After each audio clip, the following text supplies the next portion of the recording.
one of the first things we did was add a social emotional learning component. It was actually both training the adults who are involved in kids' lives and then helping kids, address their kind of social and emotional learning needs. The 4 R's, which stands for reading, writing, respect, and resolution, is a social and emotional component that we've acquired here.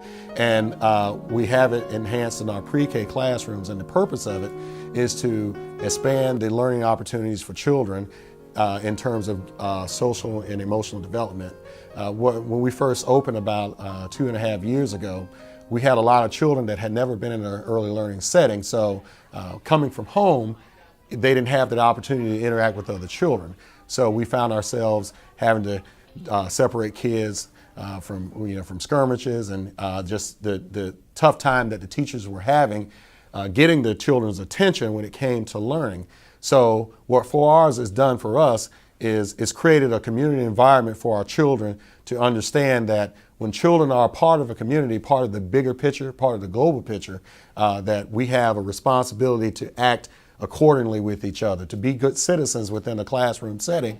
So understanding that when you have the language and literacy to tell someone, I'm not happy with what you're doing, and talk it out and work it out and come to a solution, it creates those life skills that they're going to need once they leave us.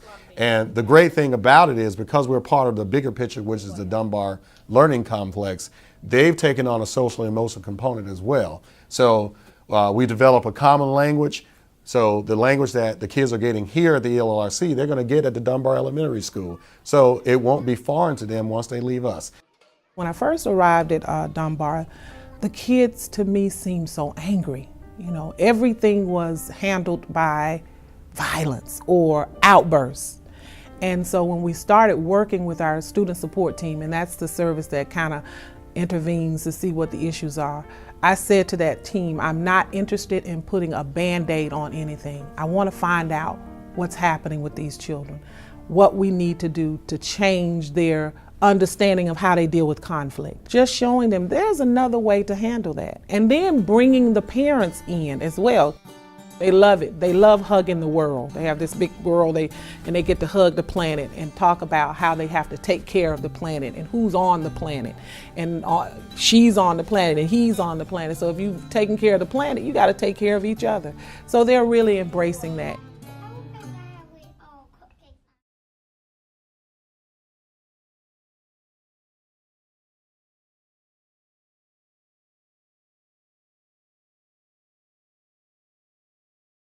I'm unique, I'm special, this is the way I want my house to look. Was he trying to make everybody else change their house? No, he just wanted his house the way he wants it. So in real life, if someone says to you, I don't like your hair, or you look kind of funny, then what is something you think you could say to defend yourself?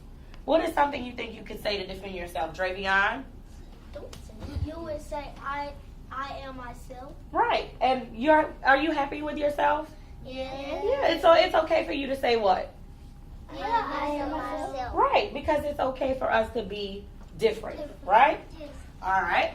Today's lesson was in 4 R's was a getting to know you lesson where we were really focusing on using the Hug a Planet to communicate, to speak one at a time. But the 4 R's program itself has been developing them socially and how to treat one another inside the classroom as well as outside. And so my biggest focus is for them to take something with them so that they're using it not only within the confines of the building, but to use those same strategies outside. And so we constantly go back and we look at, did I respond the right way because I was angry, or is that the way I would want someone to speak to me just because they were angry? And so it gets them to thinking about how they should react.